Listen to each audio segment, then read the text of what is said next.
Le palais de justice de Saint-Tropez n'avait jamais été aussi bondé. Des journalistes nationaux et internationaux se bousculaient dans les couloirs, tandis qu'un dispositif de sécurité strict contrôlait l'accès à la salle principale où devait avoir lieu le procès du docteur Maurice Texier et de 5 autres médecins impliqués dans l'affaire Pro-Neuro-Innovation. À l'extérieur, des centaines de personnes se rassemblaient en veillée silencieuse, beaucoup brandissant des pancartes avec les visages des enfants affectés et des messages de soutien. Édouard gara sa camionnette dans une entrée latérale, selon un arrangement préalable avec les autorités judiciaires. Célia ajusta la robe bleu clair de Sophia, un choix délibéré de la fillette, qui avait insisté sur cette couleur qui, pour elle, symbolisait la liberté.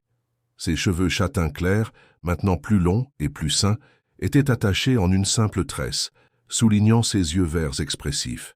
« Tu es nerveuse ?» demanda Célia en arrangeant une mèche rebelle de la tresse. Sophia secoua légèrement la tête. Pas nerveuse, déterminée. Édouard observait sa fille avec un mélange de fierté et d'appréhension. Ces derniers jours, l'équipe de psychologues avait travaillé intensément pour la préparer à ce moment. Mais personne ne pouvait prévoir avec certitude comment Sophia réagirait en rencontrant personnellement l'homme qu'il avait gardé prisonnière si longtemps. Théo, vêtu de ses meilleurs habits et exceptionnellement sage pour un enfant de son âge, s'approcha de Sophia, le petit poisson en caoutchouc orange à la main. « J'ai apporté ton porte-bonheur », dit-il solennellement, en plaçant le jouet dans la poche de la robe de Sophia. « Il te donnera du courage. » Sophia sourit, touchant affectueusement le visage du garçon. « Merci, Théo, tu es mon courage. » Les huissiers de justice s'approchèrent, indiquant qu'il était temps d'entrer. Édouard se positionna derrière le fauteuil roulant, encore nécessaire pour les longues distances, bien que Sophia pût déjà marcher quelques mètres avec un appui. « Nous sommes prêts », confirma-t-il, après un dernier regard interrogateur vers sa fille. L'entrée de la famille Dupont au tribunal provoqua un silence immédiat. Toutes les conversations cessèrent, tous les regards se tournèrent vers la petite silhouette dans le fauteuil roulant dont l'histoire avait ému le pays. Sophia gardait le menton haut, ses yeux parcourant la salle avec une curiosité sereine. L'avocate Patricia Dubois les rejoignit dans le couloir latéral, les conduisant aux places réservées. « Tout est préparé », murmura-t-elle. « Le juge a approuvé votre déclaration. Vous parlerez après la présentation initiale de l'affaire. » Sophia hocha la tête, son expression inchangée. Édouard remarqua que ses doigts serraient légèrement le petit poisson en caoutchouc dans sa poche, un geste d'auto-réconfort devenu habituel dans les moments de plus grande tension. Lorsque les accusés furent introduits dans la salle, un murmure parcourut l'audience. Le docteur Texier entra à pas hésitants, le visage abattu, bien différent de la figure autoritaire et confiante qui avait dirigé le traitement de Sophia pendant tant d'années. À ses côtés, d'autres médecins et cadres de Pro-Neuro affichèrent des expressions variant entre défi et résignation. Le regard du médecin croisa brièvement celui de Sophia. Pendant un instant fugace, quelque chose d'indescriptible passa entre eux, quelque chose que seule la victime et son bourreau pouvaient pleinement comprendre. Sophia ne détourna pas le regard, le soutenant avec une fermeté surprenante pour ses 11 ans. Les formalités initiales semblèrent s'éterniser pendant des heures. Le juge, un homme d'âge mûr à l'expression sévère, menait les procédures avec une attention méticuleuse aux détails.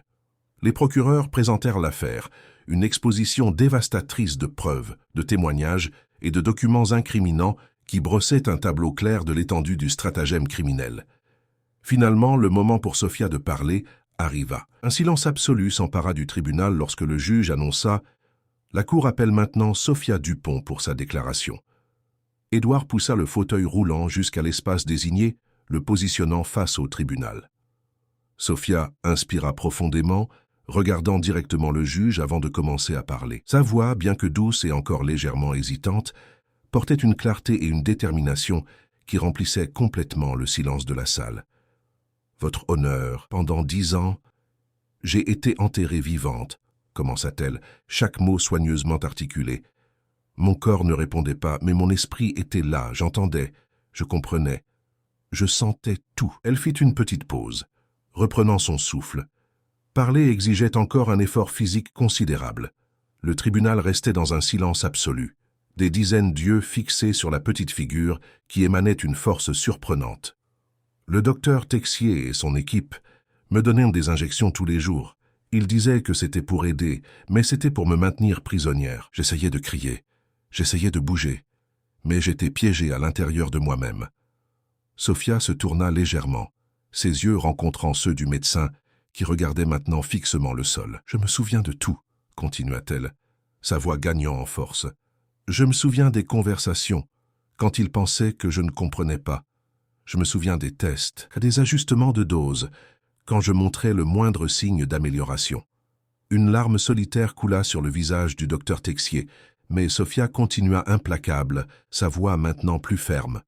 Le pire n'a pas été la prison physique, mais d'être traité comme un objet, comme une expérience, jamais comme une personne, sauf par Théo. En entendant son nom, le garçon assis à côté de Célia se redressa sur sa chaise, sa petite poitrine gonflée de fierté.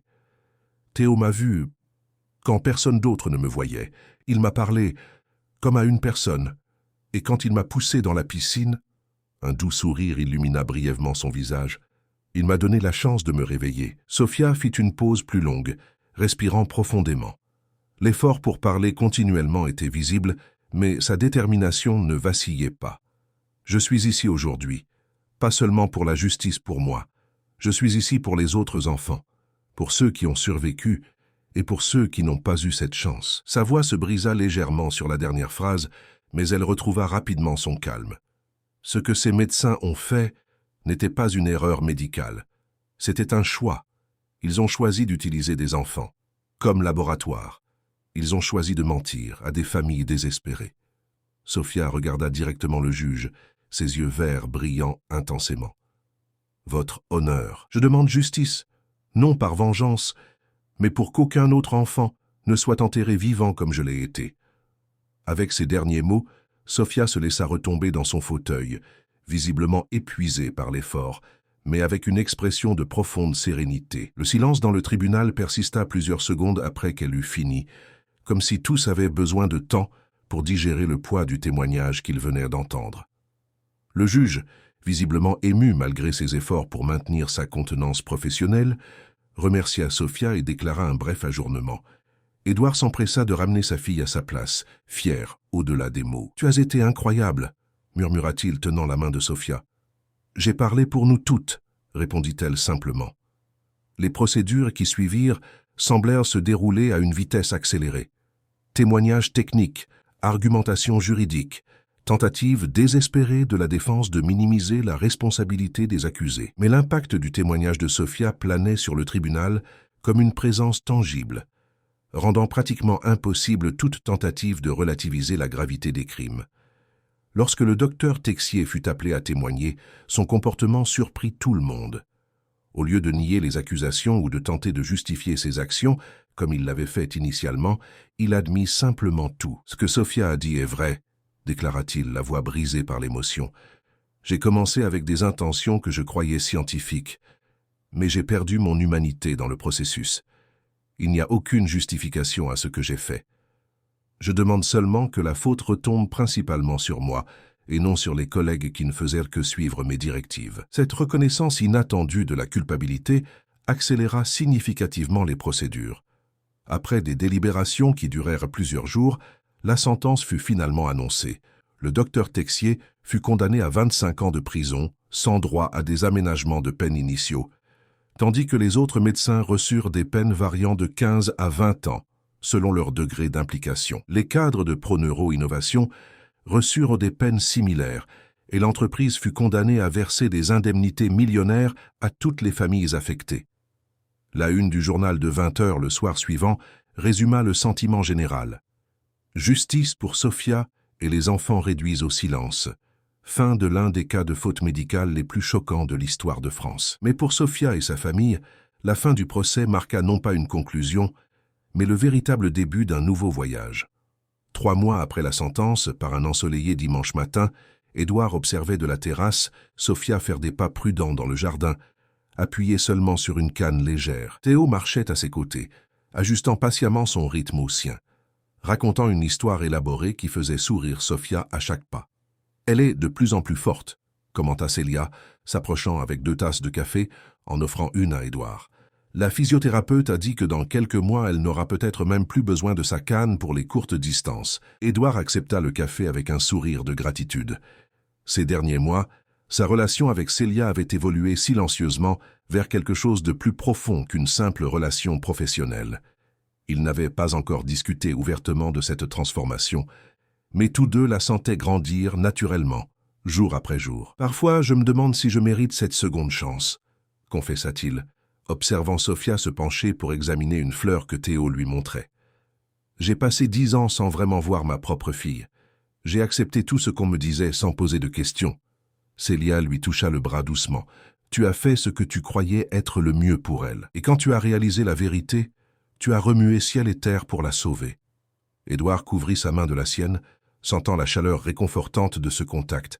« Sofia ne te blâme pas, » continua Célia. « Elle comprend que tu as aussi été trompée, manipulée par quelqu'un en qui tu avais confiance. » C'était vrai. L'une des premières conversations vraiment profondes qu'Édouard avait eues avec sa fille, après sa récupération initiale, portait justement sur cela, son sentiment de culpabilité de ne pas avoir perçu plus tôt ce qui se passait.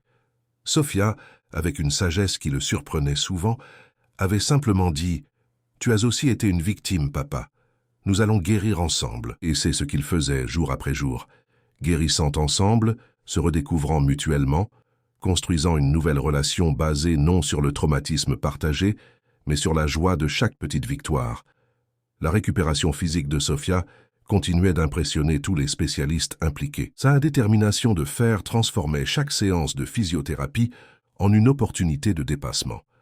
La parole devenait progressivement plus fluide, bien qu'elle conservât un rythme caractéristique, légèrement plus lent que la normale, une marque qui l'accompagnerait probablement pour le reste de sa vie. Mais la véritable évolution était au-delà du physique. Sofia démontrait une maturité émotionnelle et une perspective de vie qui dépassait de loin son âge chronologique. Comme elle l'avait elle-même expliqué à la psychologue qui la suivait, « J'ai observé le monde pendant 10 ans, sans pouvoir y participer. J'ai vu des choses que d'autres enfants ne voient pas. » Cette compréhension profonde de la vie se manifestait de manière surprenante. Dans ses peintures, de plus en plus élaborées, Sofia exprimait des émotions complexes avec une sophistication qui impressionnait même les artistes professionnels. Sa préférence pour les tons de bleu perdurait, mais maintenant intégrée à des compositions plus diverses et vibrantes. « Je vais peindre ce que je ressentais et ce que je ressens maintenant », avait-elle expliqué à Édouard lorsqu'il lui avait aménagé un atelier complet dans l'une des pièces du manoir, pour que d'autres comprennent. Et beaucoup commençaient à comprendre. Une petite exposition de ses œuvres, organisée initialement comme événement caritatif pour la fondation Sophia Dupont, nouvellement créée, avait attiré une attention significative de la communauté artistique. Les critiques soulignèrent la profondeur émotionnelle extraordinaire et la perspective unique entre innocence et sagesse ancestrale présente dans les toiles de la jeune artiste. La fondation, imaginée par Édouard et activement planifiée par Sofia, s'était rapidement imposée comme une voix importante dans la défense des droits des patients pédiatriques. Son objectif principal était de garantir que les enfants atteints de conditions neurologiques complexes reçoivent de multiples évaluations indépendantes, en plus de fournir un soutien juridique aux familles qui soupçonnaient une négligence ou une faute médicale. « Je veux transformer ce que j'ai souffert en protection pour d'autres enfants », avait déclaré Sofia lors de sa première interview formelle, accordée 6 mois après le procès. La répercussion fut immense, entraînant des dons significatifs et, plus important encore, une prise de conscience nationale sur les droits des patients vulnérables. Par un après-midi d'automne, tandis qu'Édouard révisait les documents de la Fondation dans son bureau, Sofia entra silencieusement, appuyée sur sa canne. À 11 ans, presque 12 maintenant, elle avait visiblement grandi ces derniers mois, et son visage commençait à montrer les premiers signes de l'adolescence qui approchait. « Papa, je dois te montrer quelque chose », dit-elle, sa parole coulant maintenant avec plus de naturel, bien qu'elle conservât le rythme distinctif qui était devenu une partie de son identité. Édouard se leva immédiatement, attentif comme toujours à toute demande de sa fille. « Qu'y a-t-il, ma princesse ?» Sofia tendit une enveloppe. « J'ai reçu cette lettre. Elle vient du docteur Texier. » Édouard sentit un frisson parcourir son échine. « De Texier? Comment a-t-il pu t'envoyer ça ?»« Par l'intermédiaire de ses avocats. Elle a été approuvée par le juge, » expliqua Sofia calmement. « Je l'ai déjà lue. Je veux que tu la lises aussi. » Les mains légèrement tremblantes, Édouard ouvrit l'enveloppe. « La lettre? écrite d'une calligraphie méticuleuse, commençait par un simple « Chère Sophia ». Édouard lut en silence, son visage reflétant un mélange complexe d'émotions à mesure qu'il avançait dans le texte. C'était une lettre d'aveu complet et de demande de pardon. Le médecin détaillait comment il avait progressivement perdu sa boussole morale au nom de la science et de l'ambition personnelle. Il expliquait qu'il croyait initialement développer des traitements qui aideraient éventuellement des milliers d'enfants, mais qu'il s'était laissé corrompre par les incitations financières et le pouvoir que l'étude lui conférait. « Je n'espère ni ne mérite votre pardon », concluait la lettre. « Je veux seulement que vous sachiez que vos paroles au tribunal m'ont tiré de ma propre prison morale. Je consacrerai le reste de ma vie, même derrière les barreaux, à exposer complètement ce système et à aider la fondation qui porte votre nom à garantir que rien de semblable ne se reproduise jamais. » Édouard leva les yeux de la lettre, rencontrant le regard serein de Sophia. « Qu'en penses-tu » demanda-t-elle simplement. Édouard choisit ses mots avec soin. « Je pense qu'il semble sincèrement repentant, mais cela n'efface pas ce qu'il a fait. »« Non, » acquiesça Sophia. « Rien n'efface, mais je veux répondre. »« Vas-tu lui pardonner ?» demanda Édouard, surpris. Sophia réfléchit un instant avant de répondre. « Pardonner, ce n'est pas oublier, papa. Pardonner, c'est me libérer du poids de la haine. » Après une brève pause, elle ajouta « De plus, il peut aider d'autres enfants maintenant, avec sa connaissance de l'intérieur du système. » Édouard sentit une vague d'admiration pour sa fille. Sa capacité de compassion, même après tout ce qu'elle avait souffert, était tout simplement extraordinaire. « Je soutiendrai toute décision que tu prendras, » dit-il finalement.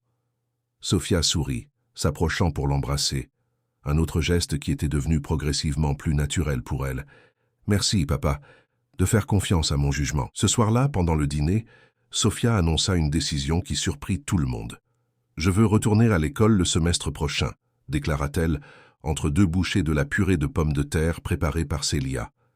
Édouard faillit s'étouffer avec son vin. « L'école ? Tu es sûr ? Nous pouvons continuer avec les professeurs particuliers jusqu'à ce que tu te sentes complètement prête. » Sophia secoua la tête avec détermination. « Je suis prête pour le monde réel. Je veux des amis de mon âge. Je veux apprendre en groupe. » Théo, qui fréquentait une école publique locale, s'anima immédiatement. « Tu pourrais venir à mon école, ce serait génial. Je te présenterai à tout le monde. » Édouard et Célia échangèrent des regards inquiets, considérant les défis qu'une telle décision impliquerait. La notoriété de Sophia après l'affaire nationale, ses limitations physiques encore présentes, l'inévitable examen public. « Ce ne serait pas facile, » réfléchit Édouard. « Les gens vont la reconnaître, poser des questions, peut-être ne pas toujours être gentil. »« Je le sais, » répondit Sophia avec un pragmatisme surprenant. « Mais rester protégée pour toujours, ce n'est pas la vraie vie. Je l'ai appris de la manière la plus difficile. » Il y avait une logique incontestable dans ses paroles. Après avoir passé 10 ans prisonnière, Sophia aspirait à des expériences authentiques, même si elles étaient difficiles. « Nous pourrions envisager l'école internationale de Saint-Tropez », suggéra Célia après quelques instants de réflexion. « Ils ont une excellente structure pour l'inclusion et un programme respecté. » Sophia hocha la tête avec enthousiasme. « On peut visiter? Voir comment c'est ?» Édouard acquiesça, incapable de refuser quoi que ce soit qui apportait cet éclat dans les yeux de sa fille. « Je fixerai un rendez-vous la semaine prochaine. » 2 semaines plus tard, après une visite réussie et plusieurs réunions avec l'équipe pédagogique, la décision était prise. Sophia commencerait le semestre suivant comme élève régulière de l'école internationale de Saint-Tropez, avec quelques adaptations spécifiques à ses besoins, mais pleinement intégrée aux classes régulières. La nouvelle de l'inscription de Sophia, bien que maintenue avec une relative discrétion par l'école, fuita inévitablement vers la presse locale. Ce qui aurait pu se transformer en un cirque médiatique fut habilement géré par le service de communication de la Fondation Sophia Dupont. Une unique conférence de presse fut accordée, Sophia répondant à quelques questions soigneusement sélectionnées sur ses attentes concernant sa vie scolaire. « Je veux être juste une étudiante comme les autres, » déclara-t-elle avec simplicité. « Je veux apprendre, me faire des amis et découvrir qui je suis au-delà de mon histoire. » Les mois passèrent rapidement, remplis de préparatifs pour ce nouveau chapitre. Sophia continuait ses séances intensives de physiothérapie et d'orthophonie, déterminée à minimiser ses limitations avant le début des cours. Sa canne, maintenant personnalisée avec de délicates peintures dans des tons de bleu réalisés par elle-même, était devenu plus un accessoire de style qu'un symbole de fragilité. Parallèlement, la vie au manoir des Dupont continuait sa transformation progressive. La relation entre Édouard et Célia avait évolué naturellement vers une romance discrète, mais profonde, bâtie sur les fondations du respect mutuel et de l'admiration. Théo, enchanté par l'idée, avait déclaré un matin au petit déjeuner « Maintenant, nous sommes une vraie famille, n'est-ce pas ?» La question innocente avait provoqué des sourires gênés chez les adultes, mais avait planté une graine qui germa silencieusement dans les mois suivants. La veille du premier jour d'école de Sofia, la famille se réunit pour un dîner spécial. La table était décorée de fleurs fraîches et Célia avait préparé tous les plats préférés de la fillette. « Un toast », proposa Édouard, levant sa coupe. « Au nouveau départ. »« Au nouveau départ », firent écho les autres, y compris Théo avec son jus de raisin dans une coupe spéciale qui le faisait se sentir partie du rituel adulte. Après le dîner, tandis que Célia et Théo rangèrent la cuisine, Édouard trouva Sophie sur la véranda contemplant la mer nocturne. Le clair de lune se reflétait dans ses yeux verts, soulignant la détermination qui était devenue sa marque de fabrique. « Nerveuse pour demain ?» demanda-t-il, s'asseyant à ses côtés. Sophie considéra la question un instant. « Un peu, mais c'est une bonne nervosité, d'attente. » Édouard sourit, reconnaissant chez sa fille la même résilience qui l'avait menée jusque-là. « Tu sais, parfois je me surprends encore à te regarder et à peine croire comment nous en sommes arrivés là. Il y a 1 an, je n'aurais pas osé rêver que tu irais à l'école, que tu ferais des projets, que tu vivrais. » Sophie toucha la main de son père avec douceur. « J'ai toujours su que ça arriverait. Même dans les jours les plus sombres, je savais qu'un jour je serais libre. Je ne savais juste pas comment. »« Et maintenant, quels sont tes rêves ?» demanda Édouard, sincèrement curieux de savoir comment Sophie envisageait son avenir. « Je veux étudier la neurologie, » répondit-elle promptement, le surprenant. « Je veux comprendre comment l'esprit fonctionne, comment il peut être piégé et comment il peut se libérer. » Il y avait une profonde poésie dans ce désir, la victime transformant son expérience traumatique en vocation de guérison. Édouard sentit ses yeux s'embuer en considérant le voyage extraordinaire qui avait mené sa fille à ce moment. « Et je veux aussi continuer à peindre », ajouta Sophie, regardant l'horizon où le ciel sombre rencontrait la mer. « L'art m'a sauvé quand je ne pouvais pas parler. Maintenant, il m'aide à dire ce que les mots n'atteignent pas. » À ce moment-là, Théo et Célia les rejoignirent sur la véranda, complétant le petit cercle familial. Le garçon, maintenant âgé de 9 ans, s'assit à côté de Sophie, partageant des histoires animées sur l'école et les professeurs. Célia se plaça près d'Édouard, leurs mains se rencontrant discrètement entre les chaises. Observant cette scène, Édouard ressentit une plénitude qu'il n'avait jamais imaginée possible après les événements traumatiques des dernières années. D'une tragédie incompréhensible était née une nouvelle famille, unie par des liens plus profonds que le sang.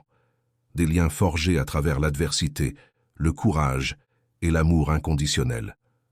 Sophie, percevant le regard contemplatif de son père, lui sourit.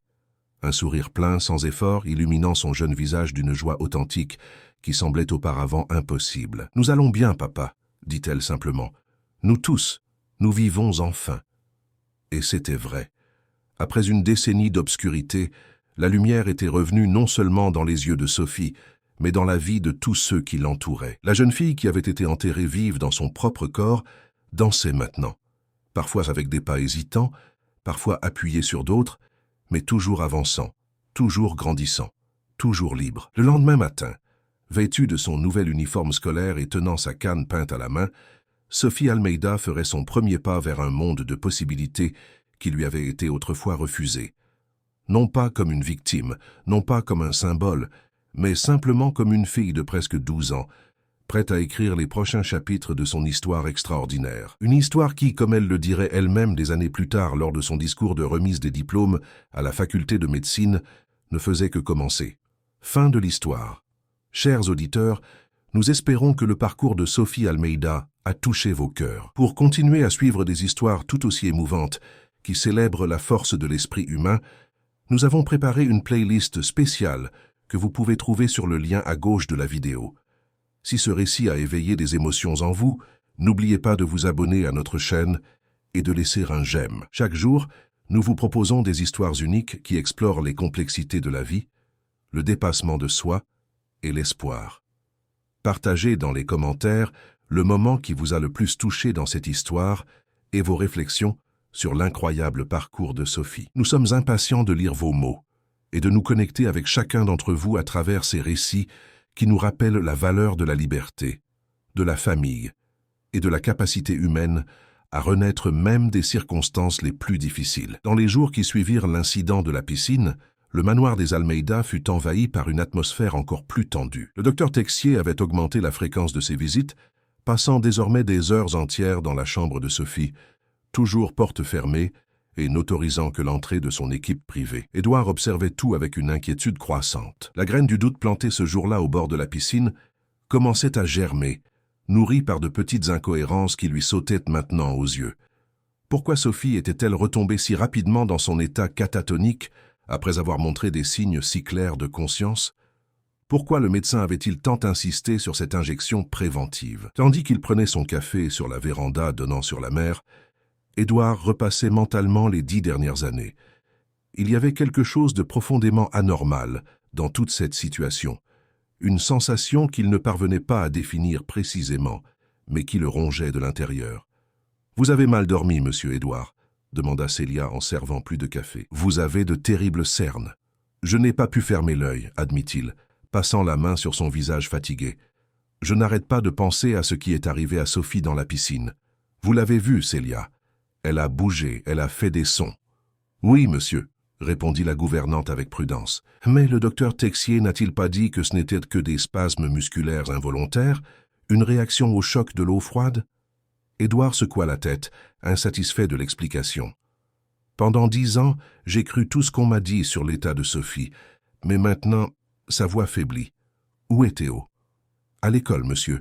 Il revient après le déjeuner. » Édouard hocha la tête, pensif. Depuis l'incident, le docteur Texier avait expressément interdit au garçon de s'approcher, affirmant que Sophie avait besoin d'un repos absolu et d'un environnement contrôlé. L'équipe médicale avait complètement écarté l'événement, comme de simples spasmes musculaires involontaires, une explication qu'Édouard aurait auparavant acceptée sans poser de questions, mais qui lui semblait maintenant de plus en plus vide. Cet après-midi-là, allant à l'encontre des ordres médicaux, Édouard entra seul dans la chambre de sa fille. L'infirmière de garde était momentanément sortie, lui offrant une rare occasion de se retrouver seule avec Sophie. La jeune fille était comme toujours, assise sur sa chaise adaptée, le regard apparemment vide dirigé vers la fenêtre, le corps complètement immobile. « Sophie, mon amour, » murmura-t-il, s'agenouillant devant sa fille et lui tenant les petites mains. « Papa est là. Si tu peux m'entendre, si tu peux me comprendre d'une manière ou d'une autre, donne un signe, n'importe quel signe. » Rien ne se passa. Les yeux verts restèrent fixés sur un point lointain, sans focus. « Je sais que tu es là, à l'intérieur, » continua-t-il, la voix étranglée. « Je t'ai vu réagir dans la piscine. Ce n'étaient pas des spasmes.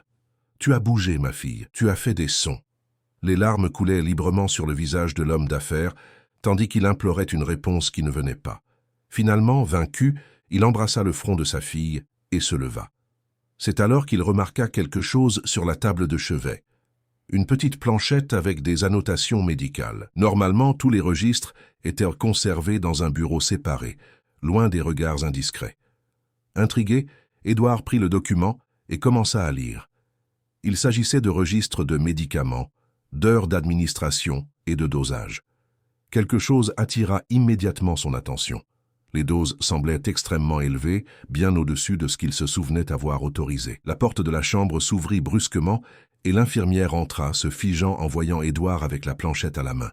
« Monsieur Almeida, je ne savais pas que vous étiez là, » dit-elle, visiblement nerveuse. « Ce ne sont que des notes de routine, j'aurais dû les ranger. » Elle tendit la main, manifestement anxieuse de récupérer le document. Édouard hésita un instant avant de rendre la planchette, remarquant comment l'infirmière la pressa immédiatement contre sa poitrine, comme si elle protégeait un trésor.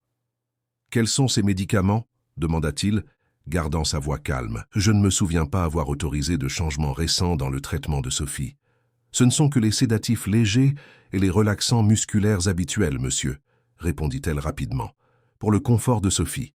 Le docteur Texier pourra mieux vous expliquer si vous le souhaitez. » Édouard hocha la tête lentement, feignant l'acceptation, mais son esprit travaillait frénétiquement. « Sédatif » Relaxant musculaire? Pourquoi sa fille, qui bougeait à peine, aurait-elle besoin de tant de relaxants musculaires? Quand Théo revint de l'école cet après-midi-là, Édouard l'observa depuis la fenêtre du bureau. Le garçon jouait seul dans le jardin, regardant occasionnellement la fenêtre de la chambre de Sophie avec une expression mêlant tristesse et curiosité enfantine. « Théo !» appela Édouard sortant dans le jardin. « Puis-je te parler une minute ?» Le garçon s'approcha timidement, portant toujours la culpabilité de l'incident de la piscine. « Tu n'es pas en colère contre moi ?» demanda-t-il, ses grands yeux expressifs révélant son inquiétude. « Bien sûr que non !» répondit Édouard, s'accroupissant pour se mettre à la hauteur de l'enfant. « En fait, je veux te remercier. » L'expression de Théo se transforma en confusion. « Remercier? Mais j'ai fait tomber Sophie dans la piscine. »« Oui, et c'est grâce à cela que j'ai vu quelque chose de très important, » expliqua Édouard, choisissant soigneusement ses mots. « Théo, quand tu parlais à Sophie avant l'accident, pensais-tu qu'elle te comprenait ?» Le garçon réfléchit un instant avant de répondre avec la sincérité déconcertante des enfants. « Bien sûr que oui. Ses yeux me suivaient. Parfois, je crois qu'elle souriait presque, tu sais. Pas avec la bouche, mais avec les yeux. » Édouard sentit un nœud dans sa gorge. C'était exactement ce qu'il avait lui-même remarqué. Pourquoi continuais-tu à lui parler même quand elle ne répondait pas? Théo haussa les épaules, comme si la réponse était évidente. Parce que tout le monde a besoin d'un ami. Maman dit que même quand les gens ne peuvent pas parler, ils peuvent entendre. Et ses yeux, ils disent des choses. À ce moment-là, Édouard prit une décision. Quelque chose n'allait pas dans sa maison. Quelque chose lié au traitement de sa fille. Et il devait découvrir de quoi il s'agissait. Il ne ferait plus aveuglément confiance aux médecins, surtout pas au docteur Texier. « Théo, voudrais-tu continuer à être l'ami de Sophie ?» Le visage du garçon s'illumina. « Je peux vraiment, mais le docteur a dit que je ne pouvais plus y aller. Nous allons faire un accord secret, » proposa Édouard, se sentant étrange de conspirer avec un enfant de 8 ans, mais suivant son intuition. « Tu pourras rendre visite à Sophie quand le médecin et les infirmières ne seront pas là. Mais ce doit être notre secret, d'accord? Ne le dis à personne, pas même à ta mère pour l'instant. » Théo hocha la tête solennellement, son petit visage prenant une expression de détermination presque comique dans sa gravité. Cette nuit-là, Édouard ne réussit pas à dormir de nouveau. À 3 heures du matin, il se leva et se dirigea silencieusement vers la chambre de Sophie. L'infirmière de nuit venait de faire sa ronde et ne reviendrait pas de sitôt. En entrant, il trouva sa fille dormant dans le lit d'hôpital, semblant encore plus fragile sous la faible lumière de la lampe de chevet. Avec précaution pour ne pas la réveiller, bien qu'une partie de lui doutât qu'elle fût réellement dans un sommeil naturel, Édouard commença à fouiller discrètement les armoires médicales. Dans un tiroir verrouillé, qu'il ouvrit avec la clé maîtresse de la maison, il trouva un ensemble de flacons de médicaments dont il n'avait jamais vu les noms auparavant sur les ordonnances officielles. Il prit des photos de tous avec son téléphone portable, enregistrant les noms, les concentrations et les dates de péremption. Il ferait des recherches le lendemain. En fermant le tiroir, son regard tomba sur la poubelle à côté de la table. Parmi des papiers ordinaires, il vit ce qui semblait être une feuille déchirée de notes médicales. Intrigué, il ramassa les morceaux de papier et les glissa dans la poche de sa robe de chambre. Il retourna dans sa chambre et étala les fragments sur la table, essayant de les assembler comme un puzzle. C'étaient des parties d'une annotation clinique avec la calligraphie caractéristique du docteur Texier. Bien qu'incomplète, la phrase qu'il réussit à reconstituer lui glaça le sang. Le patient montre des signes de conscience pendant la réduction expérimentale de la dose. Revenir immédiatement au protocole antérieur. La date en haut de la feuille était d'il y a 3 mois. Le lendemain matin, Édouard se réveilla avec une nouvelle détermination. Pendant le café, il observa Célia organiser la cuisine avec son efficacité habituelle. « Célia », l'appela-t-il, essayant de paraître désinvolte. « J'ai remarqué que le docteur Texier emporte toujours tous les dossiers médicaux de Sophie. Savez-vous s'il reste quelque chose ici à la maison ?» La gouvernante parut légèrement mal à l'aise avec la question. « Eh bien, monsieur, je ne devrais pas le savoir, mais parfois je vois l'infirmière Louise jeter des papiers à la poubelle du cabinet improvisé. Des papiers qui ont été déchirés, vous savez. J'ai trouvé ça étrange, car normalement les documents médicaux sont déchiquetés, n'est-ce pas ?»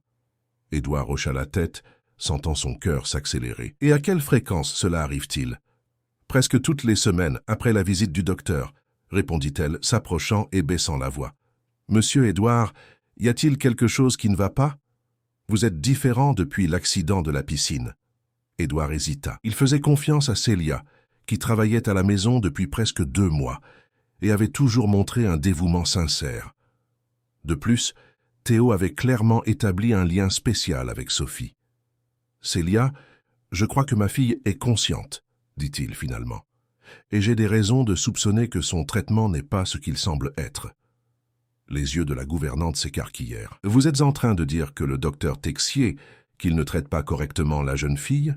Je ne suis encore sûr de rien, admit Édouard, mais je dois découvrir la vérité, et pour cela j'aurai besoin de votre aide. » Célia resta silencieuse quelques secondes, traitant les informations. Finalement, avec un soupir déterminé, elle hocha la tête. « Comptez sur moi, monsieur Édouard, et sur Théo aussi, si vous le permettez. Cette jeune fille, ses yeux en disent bien plus que ce que les médecins admettent. » Cet après-midi-là, quand le docteur Texier arriva pour sa visite quotidienne, Édouard le reçut avec un sourire cordial, dissimulant les soupçons qui grandissaient dans sa poitrine. Tandis que le médecin examinait Sophie, Édouard observait chaque mouvement, chaque annotation, chaque médicament administré, voyant maintenant tout sous un nouveau jour. « Un changement ?» demanda-t-il nonchalamment, tandis que le médecin rangeait ses instruments. « Malheureusement non, Édouard, » répondit le docteur Texier avec ce qui semblait maintenant une fausse compassion. Les spasmes de l'autre jour n'étaient que des réflexes neurologiques de base, sans indication de conscience. Il est important que nous gardions des attentes réalistes. Édouard hocha la tête, feignant l'acceptation. « Bien sûr, docteur. J'ai toujours fait confiance à votre jugement professionnel. » Quand le médecin partit, Édouard échangea un regard significatif avec Célia, qui rangeait le salon. La gouvernante désigna discrètement la poubelle du bureau, indiquant qu'il y avait quelque chose là. Cette nuit-là, un nouveau chapitre allait commencer dans la vie de la famille Almeida. Une enquête clandestine au sein de leur propre maison, une recherche désespérée de la vérité sur l'état de Sophie et, plus important encore, une course contre la montre pour la libérer de ce qui se passait sous le déguisement d'un traitement médical. Pendant ce temps, dans la chambre faiblement éclairée, Sophie restait assise sur sa chaise, les yeux verts fixés sur la porte, comme si elle attendait, comme si elle savait que quelque chose était sur le point de changer, comme si, pour la première fois en 10 ans, il y avait de l'espoir. Le clair de lune pénétrait par les rideaux entr'ouverts du bureau où Édouard avait passé les 3 dernières heures. Devant lui, sur la grande table en bois massif, des dizaines de fragments de papier étaient soigneusement organisés. Célia était devenue son alliée la plus précieuse dans cette enquête secrète, collectant patiemment chaque papier jeté par l'équipe médicale au cours des dernières semaines. « C'est comme assembler un puzzle géant », murmura Édouard, frottant ses yeux fatigués. Célia, qui l'aidait patiemment, soupira en alignant quelques morceaux déchirés supplémentaires. Le docteur Texier est méticuleux pour détruire les documents, mais pas assez. Il devrait utiliser une déchiqueteuse.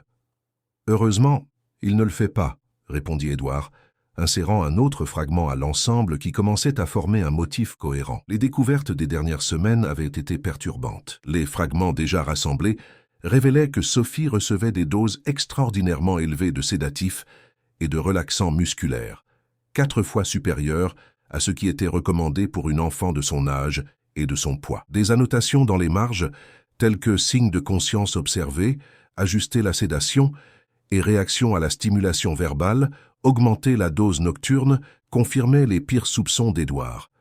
L'équipe médicale supprimait délibérément la conscience de sa fille. « Pourquoi quelqu'un ferait-il ça à une enfant ?» demanda Célia, la voix chargée d'une indignation contenue, tout en collant un autre fragment. Édouard secoua la tête, incapable de trouver une réponse sensée. « Je ne sais pas encore, mais je vais découvrir. Chaque nouvelle pièce de ce puzzle me rapproche de la vérité. » À ce moment-là, un petit morceau de papier attira son attention. Il s'agissait d'un en-tête avec un logo partiel et les lettres Proneux, suivies de quelque chose d'illisible. Édouard fronça les sourcils, essayant de se rappeler où il avait vu ce symbole auparavant. « On dirait une partie d'un logo d'entreprise », observa Célia. « Peut-être d'un laboratoire ?» Édouard hocha la tête lentement, une nouvelle idée se formant dans son esprit. « Célia, je dois vérifier quelque chose sur l'ordinateur du docteur Texier. » « Sur son ordinateur ? Mais comment allez-vous y accéder ? » « L'ordinateur portable qu'il utilise dans le cabinet improvisé ici à la maison est la propriété de la clinique privée que j'ai mise en place pour Sophie, expliqua Édouard. « Techniquement, c'est mon équipement. » Le lendemain matin, Édouard attendit que le docteur Texier termine sa visite quotidienne et quitte le manoir. Dès que le médecin fut parti, il se dirigea vers le petit cabinet installé au rez-de-chaussée. L'ordinateur portable restait sur la table, protégé par un mot de passe. « Zut !» murmura Édouard, fixant l'écran de connexion. « Je peux aider !» La voix enfantine de Théo le fit sursauter.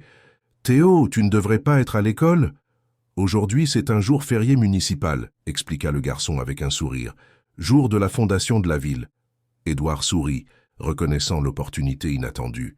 « En fait, tu pourrais peut-être m'aider. As-tu déjà vu le docteur Texier taper le mot de passe de cet ordinateur ?» Les yeux vifs de Théo brillèrent. « Oui, je l'ai vu. Il utilise toujours le même mot de passe. Ce sont les chiffres de sa plaque d'immatriculation. » Édouard ressentit une vague d'admiration pour l'observation perspicace du garçon. « Tu te souviens lesquels ce sont ?»« MHT 43285, récita Théo promptement. « Maman dit que j'ai une mémoire photographique. » Avec des doigts légèrement tremblants, Édouard tapa les caractères. L'écran clignota et le système démarra, révélant le bureau du médecin. « Théo, tu es incroyable », loua Édouard, tandis que le garçon souriait fièrement. « Maintenant, j'ai besoin que tu ailles jouer ailleurs, d'accord? Et notre secret reste valable. » Après le départ du garçon, Édouard commença à fouiller méthodiquement le contenu de l'ordinateur. La plupart des fichiers ne contenaient que des données cliniques de base, des registres de médicaments et des examens de routine. Toutes des informations qu'il connaissait déjà. Il était sur le point d'abandonner lorsqu'il remarqua un dossier crypté intitulé « Projet Proneural ». Son cœur s'est emballé. C'était le même préfixe qu'il avait vu sur le fragment de papier. Il a tenté d'y accéder, mais un nouveau mot de passe était nécessaire. Après plusieurs tentatives infructueuses, il a décidé d'essayer une autre approche. Il a ouvert l'historique des emails du médecin, qui était heureusement resté connecté au système. Ce qu'il a trouvé lui a glacé le sang dans les veines. Des dizaines d'emails échangés avec une société pharmaceutique internationale appelée Proneural Innovations. Les messages discutaient d'une étude clinique non enregistrée sur la suppression des symptômes neurologiques chez les patients pédiatriques. Le nom de Sophie Lambert apparaissait à plusieurs reprises, ainsi que 15 autres noms d'enfants. « Mon Dieu !» murmura Édouard, ressentant des nausées en lisant un message particulièrement troublant. « La patiente Sophie Lambert reste notre cas le plus réussi. 10 ans de suppression neurologique continue sans que la famille ne perçoive de signes de conscience. Données précieuses pour le développement du protocole B. Je recommande une augmentation de la compensation financière de l'étude. » Les mains tremblantes, Édouard continua d'explorer. Il trouva des virements bancaires substantiels vers un compte offshore au nom de Maurice Fournier, les corrélant avec les dates des rapports d'avancement sur Sophie et les autres enfants. Mais le coup le plus dévastateur survint lorsqu'il découvrit un dossier de fichiers vidéo. Daté d'il y a 10 ans, les vidéos montraient Sophie à seulement 6 mois, en pleine santé, souriante, réagissant normalement aux stimuli. Dans l'une des vidéos, le docteur Fournier discutait avec un autre médecin de la nécessité d'ajuster le traitement pour maintenir les paramètres de l'étude. La révélation frappa Édouard comme un éclair. Sophie n'était pas née avec une paralysie neuromotrice. Le diagnostic était faux. Le traitement expérimental qui était censé l'aider était en réalité ce qui la maintenait dans un état végétatif. Pendant 10 ans, sa fille avait été utilisée comme cobaye humain pour le développement de médicaments expérimentaux. Sans s'en rendre compte, Édouard laissa les larmes couler librement tandis qu'il téléchargeait tous les fichiers sur une clé USB. Son esprit tournait entre le choc, la culpabilité et une fureur croissante. Comment n'avait-il pas remarqué ce qui se passait? Comment avait-il pu permettre à cet homme, qu'il considérait presque comme un membre de sa famille, de faire cela à sa fille unique? « Monsieur Édouard ?» La voix de Célia le ramena à la réalité. « Tout va bien ?» Vous êtes pâle. Édouard leva les yeux, sans essayer de cacher ses larmes. J'ai trouvé la vérité, Célia. Sa voix sortit entrecoupée. C'est pire que ce que nous imaginions. Sophie est consciente. Elle l'a toujours été. Le traitement n'est pas pour la guérir, c'est pour la maintenir paralysée. Tout est faux, tout est un horrible mensonge. Célia porta les mains à sa bouche, ses yeux se remplissant de larmes. Mon Dieu, mais pourquoi? Pourquoi ferait-il quelque chose d'aussi monstrueux? L'argent, répondit Édouard amèrement. Expérience médicamenteuse. Sophie et d'autres enfants sont des cobayes dans une étude clandestine. Pendant qu'il expliquait ses découvertes à Célia, un plan commençait à se former dans son esprit. Il ne confronterait pas le médecin immédiatement, Ce serait dangereux et imprudent. Il devait recueillir plus de preuves, tout documenter méticuleusement et assurer la sécurité de Sophie pendant le processus. « J'ai besoin de votre aide plus que jamais », dit-il, tenant les mains de Célia. « Nous devrons agir avec une extrême prudence. » Cette nuit-là, après une longue conversation avec Célia sur les prochaines étapes, Édouard installa discrètement des caméras de sécurité dans la chambre de Sophie et dans le cabinet improvisé. Des caméras petites, presque imperceptibles, qui transmettait les images directement sur son téléphone portable et vers un serveur sécurisé dans le cloud. Pendant qu'il travaillait, il sentait un mélange de détermination et d'angoisse. Pendant 10 ans, il avait cru faire le meilleur pour sa fille, alors qu'en réalité, il permettait qu'elle soit maintenue prisonnière dans son propre corps. Le poids de cette culpabilité menaçait de l'écraser, mais la possibilité de la libérer le maintenait finalement en mouvement. Tard dans la nuit, quand tous s'étaient retirés, Édouard entra silencieusement dans la chambre de Sophie. Elle était allongée sur le lit d'hôpital, apparemment endormie sous l'effet des médicaments. Il s'assit à côté d'elle et, pour la première fois depuis de nombreuses années, regarda vraiment sa fille. Non pas comme une patiente, non pas comme une tragédie médicale, mais comme la personne qu'elle était. « Pardonnez-moi, Sophie, » murmura-t-il, caressant les cheveux de la petite fille. « Pardonnez-moi de ne pas avoir réalisé plus tôt. Je promets que je vais vous sortir de cette prison. Je vais vous ramener. » Le lendemain matin, Édouard franchit la prochaine étape de son plan. Il engagea discrètement les services d'une agence d'enquête privée réputée, spécialisée dans les fraudes médicales. Il expliqua la situation en termes généraux, sans révéler de nom ni de détails, qui pourraient compromettre la sécurité de Sophie. « J'ai besoin de preuves incontestables », expliqua-t-il à l'enquêteur, un ancien commissaire de la police nationale, appelé Roland Dubois. « Des virements bancaires, des communications, tout ce qui peut prouver ce stratagème. »« Car si ce que vous soupçonnez est vrai, » répondit Roland avec sérieux, « nous sommes face à l'un des cas les plus graves de faute professionnelle médicale que j'ai jamais vu. Nous devrons être extrêmement prudents. » Pendant que les enquêteurs commençaient leur travail discret, Édouard et Célia entamèrent une autre partie cruciale du plan, réduire progressivement la médication de Sophie. Grâce aux connaissances obtenues dans les documents trouvés, Édouard identifia les principaux sédatifs et relaxants musculaires administrés à sa fille. « Nous ne pouvons pas simplement arrêter de donner les médicaments, » expliqua-t-il à Célia. « Le choc serait trop important pour son organisme. Nous devons diluer progressivement avec du sérum physiologique en diminuant la concentration jour après jour. » Célia, qui avait travaillé comme aide-soignante des années auparavant, comprenait parfaitement le processus. Avec un soin méticuleux, ils commencèrent à échanger partiellement le contenu des flacons de médicaments, en remplaçant de petites quantités par du sérum. « Nous commencerons avec 10% de moins, » décida Édouard, « et nous observerons attentivement toute réaction. » Pendant les semaines suivantes, Édouard se divisa entre ses différentes lignes de bataille.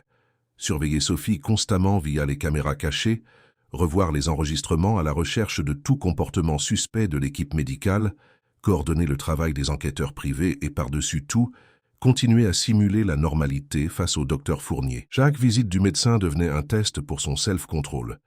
Sourire, acquiescer, montrer de la gratitude, tout cela tandis que son intérieur bouillonnait de colère et de ressentiment. Plusieurs fois, il fut sur le point de le confronter, de l'accuser ouvertement des années de souffrance imposées à Sophie. Mais la prudence prévalait. Tout faux pas pourrait tout faire échouer. 3 semaines après le début de la réduction progressive de la médication, Édouard remarqua le premier changement significatif chez Sophie. Il était au bureau, observant sa fille via la caméra cachée, quand il vit quelque chose d'extraordinaire.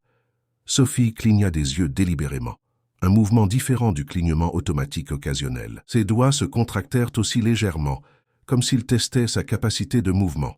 « Célia, viens voir ça !» l'appela-t-il, presque sans souffle. La gouvernante entra précipitamment dans le bureau, s'approchant de l'écran de l'ordinateur. « Regardez ses doigts, » indiqua Édouard, et elle a cligné des yeux différemment tout à l'heure. « Tiens, monsieur Édouard, » murmura Célia émue, « elle revient. » Cette nuit-là, Édouard autorisa secrètement la visite de Théo dans la chambre de Sophie. Les caméras enregistrèrent la rencontre. Le garçon s'approcha du lit, où Sophie était allongée, et comme il le faisait toujours, commença à raconter sa journée à l'école. Il apporta avec lui un petit poisson en caoutchouc coloré. « Regarde, Sophie, je t'ai apporté un cadeau, » dit-il, plaçant le jouet dans la main immobile de la petite fille. « C'est pour que tu te souviennes de ce jour à la piscine. Un jour tu nageras pour de vrai, je le sais. » Ce qui se passa ensuite fit tomber la tasse de café qu'Édouard tenait. Sur l'écran, Il vit clairement les doigts de Sophie se refermer faiblement autour du jouet. Ce ne fut pas un mouvement involontaire, ce fut une réponse délibérée. Théo le remarqua aussi, ses yeux s'écarquillant de surprise et de joie. « Tu l'as tenu! Tu as tenu le petit poisson, Sophie !» s'exclama-t-il, sautant d'excitation. Édouard observa, le cœur battant, tandis qu'une seule larme coulait sur le visage impassible de sa fille. La première manifestation émotionnelle en 10 longues années.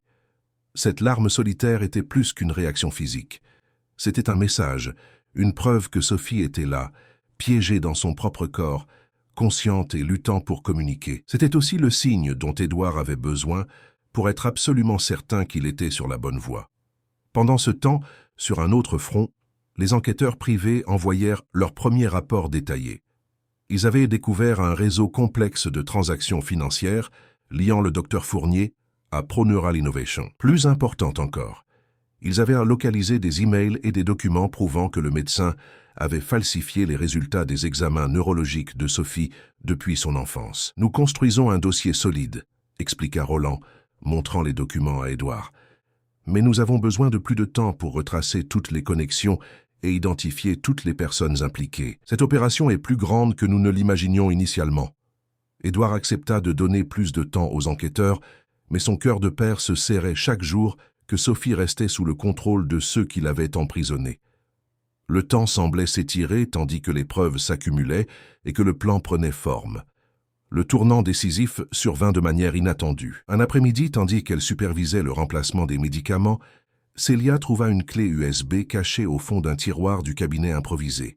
« J'ai trouvé ceci en nettoyant », dit-elle, tendant le dispositif à Édouard. C'était très bien caché sous un double fond.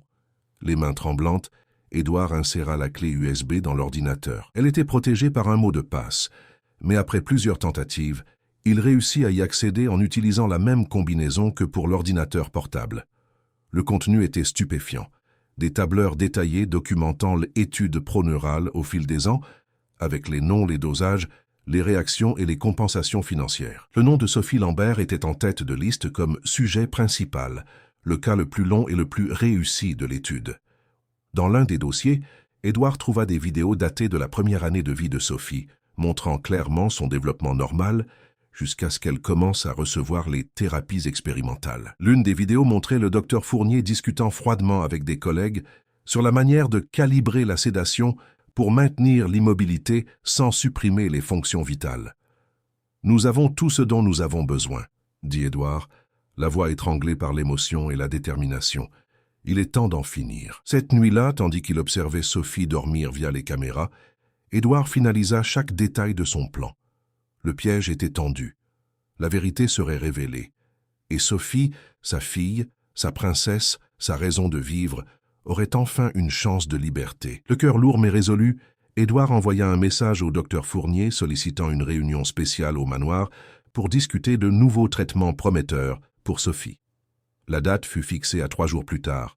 Ce serait le jour de la vérité, le jour de la libération. Les 3 jours qui précédèrent la réunion avec le docteur Fournier furent marqués par une préparation intense et une anxiété croissante. Édouard parvenait à peine à dormir, alternant entre des moments de détermination farouche et d'autres de profonde angoisse. L'idée que sa fille ait été consciente pendant toutes ces années, prisonnière de son propre corps, le tourmentait sans répit. « Vous avez confirmé avec toutes les personnes impliquées ?» demanda Célia tandis qu'elle organisait discrètement le salon pour le rendez-vous. Édouard acquiesça, vérifiant pour la 10e fois la liste sur son téléphone portable. L'enquêteur Roland aura toute la documentation. L'avocate mue Patricia Leclerc arrivera une demi-heure avant. Les journalistes du Monde et du Figaro entreront par l'accès de service pour ne pas éveiller les soupçons. « Et la Drémarine Le Gall ?» demanda Célia, se référant à la neurologue indépendante qu'Édouard avait contactée. Elle a confirmé sa présence. « J'ai besoin d'une spécialiste impartiale pour évaluer Sophie immédiatement après la confrontation. » Tous les préparatifs étaient faits avec une extrême prudence pour ne pas alerter le docteur Fournier ou son équipe. Au cours des dernières semaines, Édouard avait progressivement éloigné les infirmières engagées par le médecin, arguant de coupes budgétaires et d'une simplification de la routine de Sophie. « Et qu'en est-il de la médication ?» demanda Célia à voix basse, bien qu'ils fussent seuls dans le salon. « Nous avons réduit à seulement 15% de la dose originale, » répondit Édouard. Toute réduction plus drastique pourrait provoquer des symptômes de sevrage sévère. La DR Le Gall m'a conseillé à ce sujet. La dilution progressive des médicaments avait produit des résultats de plus en plus évidents. Les caméras cachées capturaient des moments de lucidité croissante chez Sophie. Mouvements subtils des doigts, clignements d'yeux plus fréquents et, le plus impressionnant, des réactions émotionnelles visibles lorsque Théo lui rendait visite. La veille de la grande confrontation, Édouard passa des heures dans la chambre de sa fille, observant chaque petit changement dans son comportement, chaque signe de conscience émergente. « Demain tout va changer, mon amour », murmura-t-il, tenant la main de Sophie. « Demain tu seras libre. » À sa surprise, il sentit une légère pression en réponse. Les doigts de la petite fille s'étaient légèrement refermés autour des siens. Édouard retint ses larmes, embrassant le front de sa fille avec une infinie tendresse. Plus tard, cette nuit-là, Théo demanda la permission de rendre visite à Sophie une dernière fois avant le grand jour, comme le garçon appelait la confrontation imminente, bien qu'il ne comprit pas entièrement la situation. « Je peux lui raconter une histoire ?» demanda-t-il, serrant son livre préféré. Édouard accepta, observant à distance tandis que le garçon s'installait à côté du lit de Sophie et commençait à lire, gesticulant avec animation. Les caméras enregistraient tout, l'attention concentrée de Sophie, le mouvement presque imperceptible de ses lèvres, comme si elle essayait de sourire. « Tu vas vite aller mieux, Sophie », dit Théo en terminant l'histoire, s'approchant pour placer le petit poisson en caoutchouc dans sa main. « Et quand tu pourras reparler, nous jouerons vraiment dehors. » À l'étonnement d'Édouard, qui observait par la caméra, Sophie réussit à serrer le jouet avec assez de force pour que Théo le remarque. « Tu me comprends vraiment » s'exclama le garçon émerveillé. « Je l'ai toujours su. » Le matin de la confrontation se leva avec un ciel clair sur Saint-Malo, une ironie qui n'échappa pas à Édouard. Comment pouvait-il faire un si beau jour alors qu'il se préparait à quelque chose d'aussi douloureux et intense? À 9 heures, Patricia Leclerc, une avocate spécialisée en négligence médicale, arriva discrètement. Grande, aux cheveux gris et à l'expression sévère, elle dégageait l'exacte combinaison d'autorité et de compassion qu'Édouard recherchait. En revoyant tous les documents, Monsieur Lambert, nous avons un dossier extrêmement solide, affirma-t-elle après une brève réunion au bureau. Les preuves de faute professionnelle médicale et d'expérimentation non autorisée sont irréfutables. 1 heure plus tard, Roland Dubois arriva avec son équipe d'enquêteurs, apportant des dossiers organisés avec des copies de tous les documents incriminants, des transcriptions d'emails et des relevés bancaires détaillés. Nous avons identifié les 15 familles impliquées dans l'étude, informa-t-il. Beaucoup ont perdu leurs enfants au fil des ans, croyant qu'il s'agissait de complications naturelles de conditions congénitales. Édouard sentit un frisson lui parcourir l'échine. Combien de vies avaient été détruites par cet horrible stratagème? Les journalistes arrivèrent ensuite, instruits de rester discrets jusqu'au bon moment. Édouard avait soigneusement choisi des professionnels de réputation inquestionnable, connus pour leur intégrité et leur persévérance dans les affaires d'intérêt public. « Je vous remercie de l'opportunité de couvrir cette histoire, Monsieur Lambert », dit Clara Roussel, journaliste d'investigation primée. « Des affaires comme celle-ci doivent éclater au grand jour pour qu'elles ne se reproduisent plus jamais. » Enfin, arriva la Dremarine Le Gall, neurologue pédiatrique avec une vaste expérience internationale. Après une brève explication, Édouard la conduisit dans la chambre de Sophie pour une évaluation préliminaire. « Incroyable !» murmura la médecin après quelques minutes d'observation attentive. « Elle est clairement consciente et réactive. Les yeux suivent les stimuli visuels. Il y a des réflexes pupillaires normaux. » Se tournant vers Édouard avec une expression grave, elle ajouta « Sur la base de cette seule évaluation initiale, je peux affirmer qu'il n'y a aucune preuve de paralysie neuromotrice congénitale. » À 11 heures, tout était prêt. Les invités stratégiquement positionnés dans le salon, équipements d'enregistrement discrètement installés, documents organisés. Célia était chargée d'amener Sophie dans le salon au moment exact, utilisant le fauteuil roulant plus par précaution, car la petite fille n'avait pas encore assez de force musculaire après des années d'immobilité. Ponctuellement à 11h30, la sonnette retentit. Édouard respira profondément, ajustant sa posture. Le moment était venu. « Bonjour, Édouard !» salua le docteur Maurice Fournier en entrant, son habituel sourire professionnel sur le visage. « J'espère que vous avez de bonnes nouvelles concernant ces nouveaux traitements que vous avez mentionnés. » Le médecin s'arrêta brusquement en remarquant les autres personnes dans la pièce. Son regard parcourut la pièce, s'attardant un instant sur chaque visage inconnu, la confusion évidente dans son expression. « Qu'est-ce que c'est ? Vous ne m'avez pas informé que nous aurions une réunion avec tant de personnes, dit-il, son sourire vacillant. Veuillez vous asseoir, Maurice, répondit Édouard, indiquant une chaise isolée au centre du salon. Nous avons beaucoup à discuter concernant le traitement de Sophie. Le médecin hésita, clairement mal à l'aise, mais finit par s'asseoir. Son regard révélait maintenant une appréhension croissante. Édouard, si vous cherchez d'autres avis médicaux, je le comprends parfaitement. C'est votre droit en tant que père, mais j'aurais aimé être informé au préalable. Nous ne sommes pas ici pour discuter d'opinions médicales alternatives, interrompit Édouard, sa voix ferme et contrôlée. Nous sommes ici pour parler de ce que vous avez réellement fait à ma fille pendant ces 10 ans. Un lourd silence tomba sur le salon. Le médecin pâlit visiblement, son regard sautant maintenant nerveusement entre les personnes présentes. « Je ne comprends pas ce que vous insinuez, » dit-il, essayant de garder son calme. « J'ai toujours dédié le meilleur de mon expertise médicale au cas de Sophie. » Édouard fit un signe à Roland, qui alluma le projecteur. Sur le mur blanc, la première preuve apparut. Une série de virements bancaires de comptes offshore liés à ProNeural Innovation vers les comptes personnels du docteur Fournier. « Pourriez-vous expliquer ces paiements réguliers, docteur ?» demanda l'avocate Patricia, reprenant temporairement la conduite de l'interrogatoire. « Des paiements qui coïncident précisément avec les dates de vos rapports sur l'état de Sophie. » Le médecin ouvrit la bouche et la referma, ses yeux maintenant fixés sur les projections. « C'est une violation de la vie privée. Ce sont des informations financières personnelles qui n'ont aucune relation avec le traitement médical de Sophie. » « Vraiment ?» Édouard reprit la parole. L'image suivante montrait des emails échangés entre le docteur Fournier et les dirigeants de ProNeural, discutant spécifiquement du cas Sophie Lambert et des résultats prometteurs de la suppression neurologique continue. Le visage du médecin était maintenant complètement pâle. « C'est sorti de son contexte, » argumenta-t-il faiblement. « Alors, s'il vous plaît, fournissez le contexte correct pour cette annotation, » continua Édouard, tandis qu'une autre image apparaissait à l'écran. C'était l'une des notes manuscrites reconstituées. Sujet Sophie montre des signes de conscience pendant la réduction expérimentale de la dose. Revenir immédiatement au protocole précédent pour maintenir les paramètres de l'étude. Le docteur Delacroix se leva brusquement. « C'est absurde. Je ne sais pas d'où vous avez tiré ces documents fabriqués, mais je ne participerai pas à cette mascarade. Asseyez-vous, docteur, » ordonna Ronald avec autorité. « Nous avons beaucoup plus à discuter. » Le médecin hésita, évaluant ses options, avant de retourner lentement à sa chaise. Les images suivantes furent encore plus dévastatrices.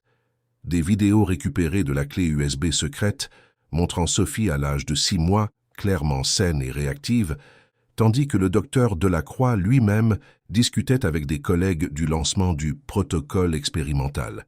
« Sophie n'a jamais eu de paralysie neuromotrice congénitale, n'est-ce pas, docteur ?» demanda Édouard, sa voix maintenant chargée d'une émotion contenue. « C'est vous qui l'avez mise dans cet état. C'est vous qui l'avez maintenue droguée et immobilisée pendant 10 ans pour votre étude clandestine. » Le silence dans la pièce était palpable. Les journalistes prenaient des notes furieusement, tandis que les caméras enregistraient chaque réaction. « C'est un malentendu colossal, » tenta le médecin, sa voix maintenant tremblante. « Ces traitements étaient expérimentaux, oui, mais avec un objectif thérapeutique. Nous tentions de développer des protocoles pour des cas graves comme celui de Sophie. Des cas que vous avez vous-même créés, » intervint le docteur Marina Dubois. « En tant que neurologue, je peux affirmer catégoriquement qu'aucun des médicaments administrés à Sophie n'avait la moindre indication thérapeutique pour sa prétendue condition. En fait, la combinaison de ces médicaments est précisément ce qui causerait les symptômes qu'elle présentait. » À ce stade, le docteur Delacroix semblait complètement acculé, son regard agité comme celui d'un animal traqué. « Édouard, nous avons toujours été amis. Vous êtes manipulé par ces gens. Ils déforment mon travail d'une décennie. » Ce fut à ce moment qu'Édouard fit signe à Célia.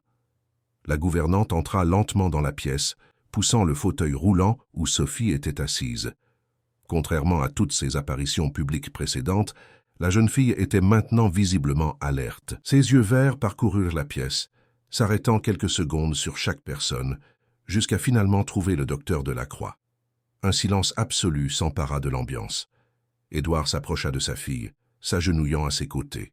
« Sophie, tu es en sécurité maintenant, » dit-il doucement.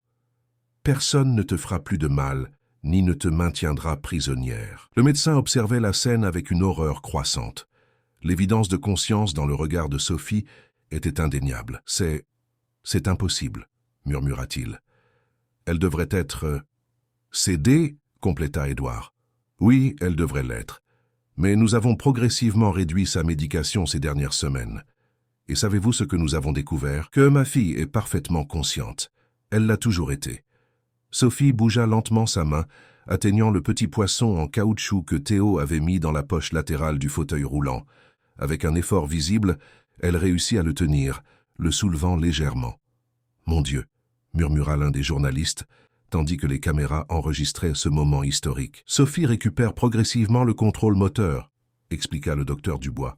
« C'est un processus lent après des années de suppression chimique, mais les signes sont extrêmement prometteurs. » Le docteur Delacroix semblait avoir vieilli de 10 ans en quelques minutes. Son regard était fixé sur Sophie, un mélange de choc et de défaite dans son expression. « Vous avez maintenu cet enfant en captivité chimique pendant 10 ans, déclara maître Patricia Fournier, sa voix chargée d'indignation professionnelle. Vous l'avez utilisé comme cobaye dans des expériences non autorisées, avez falsifié des diagnostics et des documents médicaux, et avez reçu une compensation financière illégale pour cela. Et vous avez fait de même avec 15 autres enfants, dont beaucoup n'ont pas survécu à votre traitement.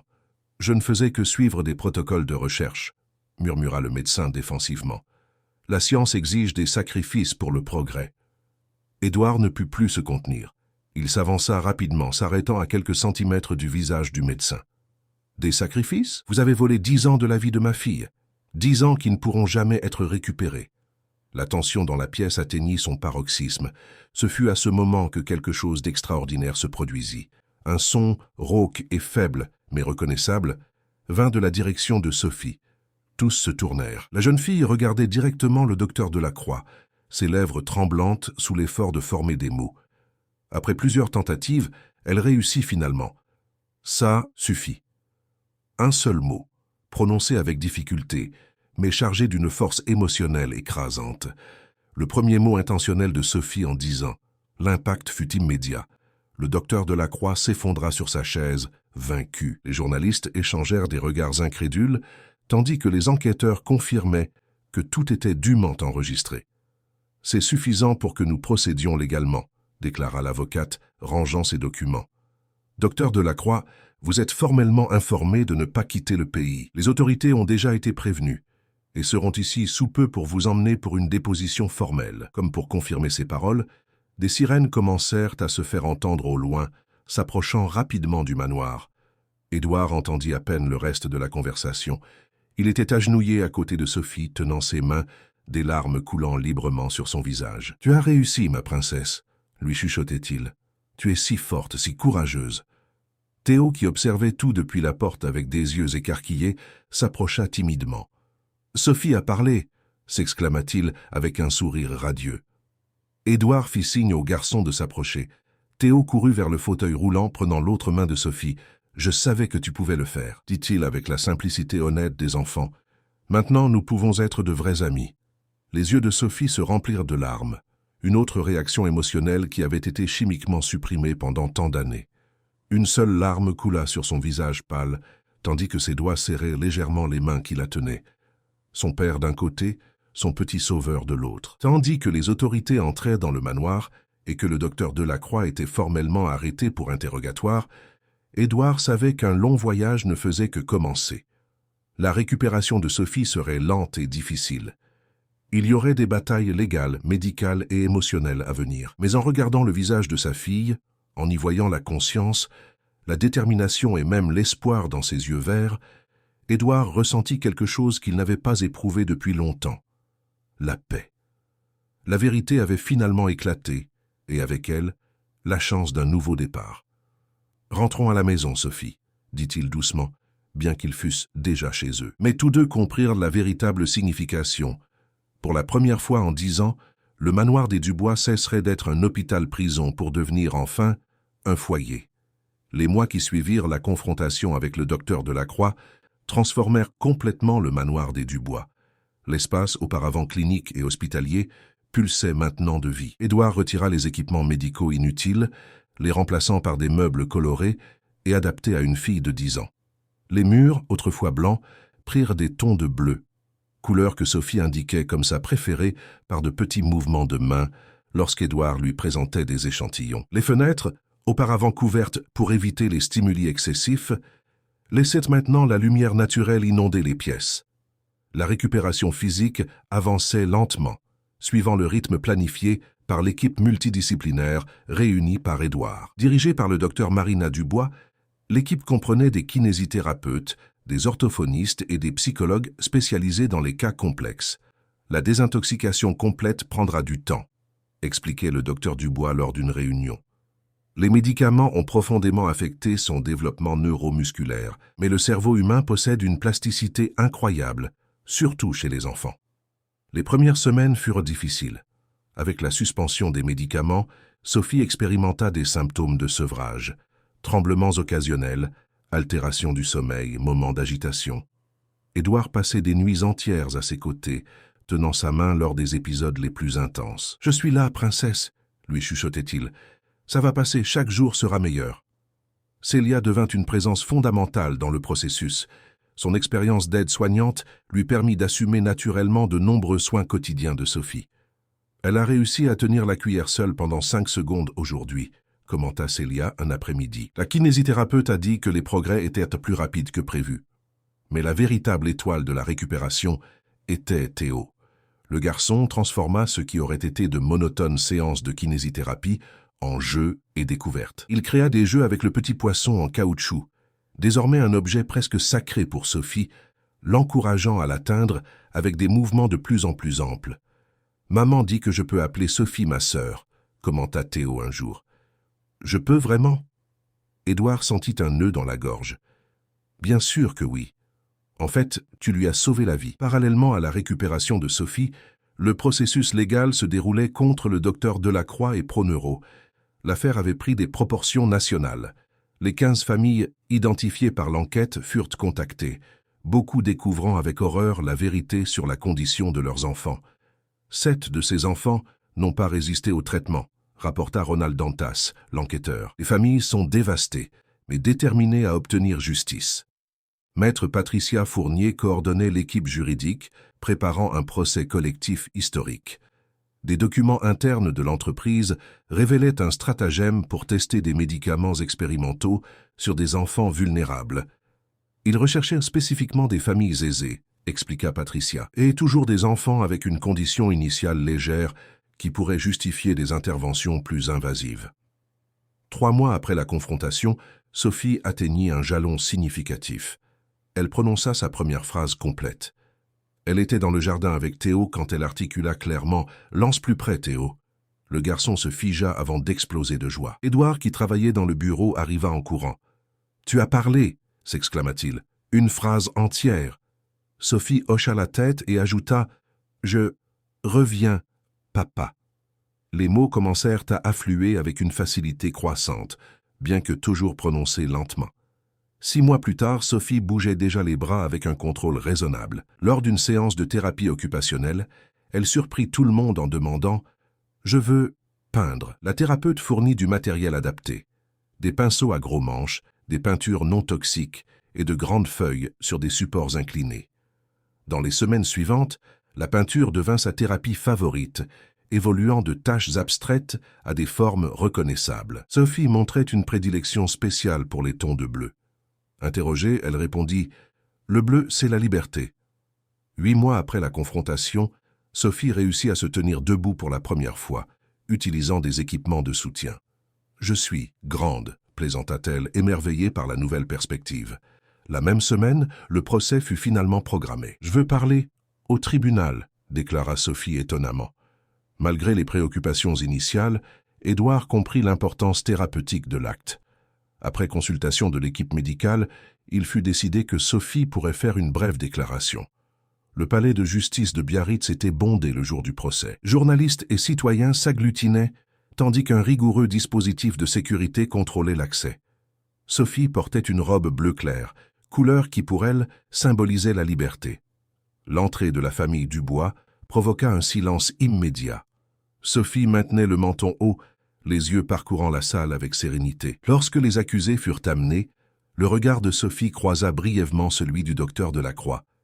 Elle ne détourna pas les yeux, le soutenant avec une fermeté surprenante pour ses 11 ans. Après les formalités initiales, vint le moment pour Sophie de parler. Un silence absolu s'empara du tribunal. « Monsieur le Président, pendant 10 ans, j'ai été enterrée vivante, » commença-t-elle. Mon corps ne répondait pas, mais mon esprit était là. J'entendais, je comprenais, je ressentais tout. Elle fit une pause, reprenant son souffle. Le tribunal demeurait dans un silence absolu. Le docteur Delacroix et son équipe me faisaient des injections tous les jours. Ils disaient que c'était pour m'aider, mais c'était pour me maintenir prisonnière. J'essayais de crier, j'essayais de bouger, mais j'étais prisonnière de moi-même. Sophie se tourna légèrement, ses yeux rencontrant ceux du médecin qui regardait le sol. Je me souviens de tout. Je me souviens des conversations, quand il pensait que je ne comprenais pas. Je me souviens des tests, quand je montrais le moindre signe d'amélioration. Une larme coula sur le visage du docteur Delacroix, mais Sophie continua. La pire partie n'a pas été la prison physique.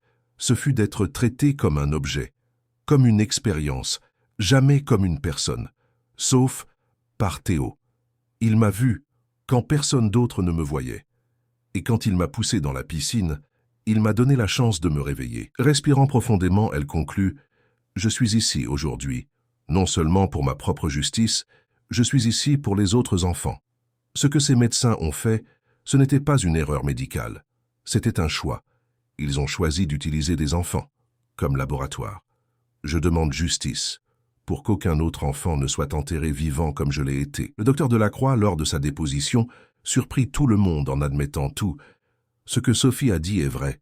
J'ai commencé avec des intentions que je croyais scientifiques, mais j'ai perdu mon humanité.